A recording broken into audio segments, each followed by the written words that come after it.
लाल किले पर देश के प्रधानमंत्री, राष्ट्रपति भवन में राष्ट्रपति और राज्यों के मुख्यमंत्री जिस झंडे को फहराते हैं वो कहां से आता है, कहां तैयार होता है? अगर आपको नहीं पता तो कोई बात नहीं, हम आपको इस वीडियो में बिना देरी किए विस्तार से बताएंगे। नमस्कार, मैं उज्जवल मिश्रा और आप देख रहे हैं भारत एक्सप्रेस। आपको बता दें कि मध्य प्रदेश के ग्वालियर में राष्ट्रीय ध्वज का निर्माण एकमात्र केंद्र है जहां साल 2000 से राष्ट्रीय ध्वज को बनाया जा रहा है। यहां हर साल लाखों की संख्या में राष्ट्रीय ध्वज तैयार किए जाते हैं। यहां से झंडा खादी भवन दिल्ली में भेजा जाता है और फिर वहां से लाल किला, सचिवालय और राष्ट्रपति भवन के साथ साथ राज्यों में भेजे जाते हैं। संस्था के सचिव ने बताया कि जब से प्रधानमंत्री ने 2 अगस्त से 15 अगस्त तक हर घर तिरंगा मनाने के लिए कहा है, तब से डिमांड बढ़ती जा रही है। रोज यहां से अलग अलग राज्यों में झंडे भेजे जा रहे हैं। आने वाला है, ऐसे में हम ग्वालियर के मध्य भारत खादी संघ में मौजूद हैं और हमारे साथ संघ के मंत्री रमाकांत शर्मा जी मौजूद हैं। सर, इस बार फिर से एक बार 15 अगस्त आने वाला है, किस तरह की तैयारियां हैं? खादी विभाग के द्वारा ऑर्डर की बात करें, ध्वजों की बात करें, कितने ऑर्डर आए हैं और कितने जाने वाले हैं, क्या कुछ? वर्तमान में 15 अगस्त के लिए अभी तक हम लोगों ने 22,000 झंडे निर्माण किए हैं, जिसमें 14,000 झंडे 16 प्रदेशों में भेज चुके हैं। अगर बात की जाए, क्योंकि इस बार ऑपरेशन सिंदूर सरकार के भी कई ऑर्डर्स हैं और ऐसे में मार्केट की भी ऑर्डर हैं, तो ऐसे में किस तरह से ऑर्डर तैयार कर पा रहे हैं? अभी पिछले 2 दिनों से राष्ट्रीय ध्वज की डिमांड ज़्यादा बढ़ी है। पहले डिमांड शुरू थी, तो हमारी पूरी तैयारी है। जितनी डिमांड आएगी हम हर समय पूरी करने की कोशिश करेंगे। अच्छा, इसकी तैयारी की बात की जाए, ध्वज को तैयार करने में कितना समय लगता है? क्या कुछ इसमें निर्माण कार्य में पूरा जो उपयोग है, किन किन चीज़ों का, वो किस तरह से लगता है? भारत सरकार से हम लोग कॉटन खरीदते हैं, फिर इसका निर्धारित मापदंड में थ्रेड बनवाते हैं, फिर इसकी वीविंग करवाते हैं, फिर उसकी डाइंग प्रोसेसिंग करवाने के बाद निर्धारित साइज में काट के स्टिचिंग करवाते हैं, फिर इसको लैब में चेक होता है, उसके बाद BIS नंबर डाल के मार्केट में निकाल देते हैं। तो आप जन से क्या कुछ अपील करना चाहेंगे? खादी का ध्वज ही होना चाहिए तो और भी अच्छा लगता है, क्योंकि और भी ध्वज जो मार्केट में चलते हैं, लोग बेचते हैं, क्या कुछ संदेश देना चाहेंगे? हमारा आम भारतवासियों से निवेदन है कि आप राष्ट्रीय ध्वज जो फहराएं वो खादी का बना होना चाहिए, क्योंकि देश में जब अपन कोई इवेंट मनाते हैं तो झंडा मानकों अनुकूल बना होना चाहिए, उसे ही अपन सलाम करते हैं। यानी कि खादी का ध्वज हो तो और अच्छी बात है, ये कहना है रमाकांत जी का, क्योंकि खादी की खूबसूरती देखने लायक है। ऐसे में जब ध्वज फहरता है तो गर्व भी महसूस होता है।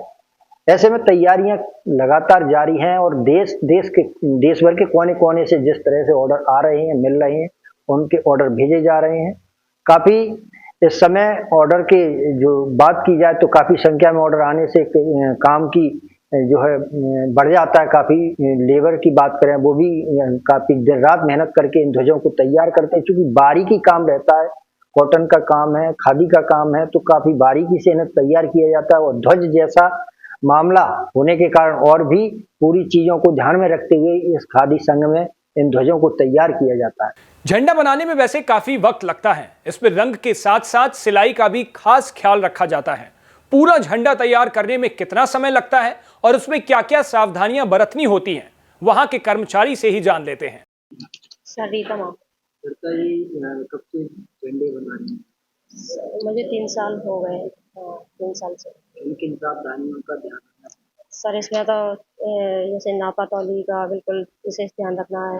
टाँका भी बड़ा छोटा नहीं होना चाहिए, मतलब बहुत सावधानी से बनाए जाते हैं झंडे। किस साइज के यहाँ तैयार किए? यहाँ से 2 बाई 3 का है, 3 साढ़े 4 का है, 6 4 का है, मतलब और भी बनते हैं कई झंडे। हाँ 26 जनवरी 15 अगस्त पर भी अत्यधिक काम करना पड़ता है। हाँ सर, ऑर्डर के अलावा हाँ ओवर टाइम भी करना पड़ता है। जैसे अभी 15 अगस्त है तो थोड़ा टाइम ज़्यादा कर लेते हैं। कितना गर्व होता है ध्वज बना रहे हैं? सर, बहुत अच्छा लगता है, झंडे बनाते हैं तो बहुत ही गर्व महसूस होता है। कितने समय से यहाँ काम करते हैं? सर 3 साल हो गए। हाँ 3 साल। और क्या क्या सावधानियां ऐसी बरतनी पड़ती है जैसे रिजेक्ट ना हो प्रयोगशाला में? हाँ, इसके सर जैसे पट्टी भी फ्रेश हो, बिल्कुल छेद-बिंद ना हो और उससे टाँका भी सही चलना चाहिए इसका, और नापा तौली भी सही होनी चाहिए। अगर थोड़ी भी कम ज़्यादा हुई तो रिजेक्ट हो जाता है। मैडम रिजेक्ट कराती थी, चेक होते हैं अंदर जाके। क्या लगता है अभी इस समय पे ओवर टाइम करना पड़ता है क्या? हाँ, ओवर टाइम करना पड़ता है सर। अभी तो 15 अगस्त है तो थोड़ा कमी है अभी, झंडे वंडे तो काम थोड़ा ज़्यादा है तो करना पड़ता है, ओवर टाइम करना पड़ता है थोड़ा। दीवान सिंह गुर्जर। कितने समय से यहाँ काम झंडा चालू हुआ जब से ही कर रहे हैं। वैसे मैं तो 14 साल की उम्र में ही आ गया था, संस्था से जुड़ा रहा, आता रहा, चला भी गया घर, फिर आ गया, लौट के बुला लिया काम के आधार पर। अपन मेहनत करते हैं, गांव के देहात के आदमी हैं। क्या कुछ काम करते हैं आप इसमें? इसमें झंडे का घासा लगाते हैं और गुथाई करते हैं, पूरे हाथों से करते हैं? पूरे हाथों से करते हैं। कितनी केंद्र में कितने झंडे तैयार कर देते? 50 झंडे कर लेते हैं। अभी जैसे 15 अगस्त 26 जनवरी से जाना काम आ जाता है, काम ज़्यादा आ जाता है, वो भी कर लेते हैं, क्या करें। अभी जाना आता है इसमें? हाँ, इस समय ज़्यादा आता है। वैसे 40-50 तो मैं रोज़ बना के ही जाता हूँ, और कहीं अन्य काम में लगा देते हैं तो कम भी रह जाते हैं। क्या लगता है पूरे देश में ध्वज फहराते हैं, कितना गर्व महसूस करते हैं? अरे साहब, बहुत गर्व महसूस करते हैं कि राष्ट्र का काम कर रहे हैं। एक तो नोट छापने वाला होता है, वो भी करता होगा, और हमारा तो जो सिक्का है देश की आज़ादी का, वो है, हिस्सा है। अच्छा लगता है। अच्छा।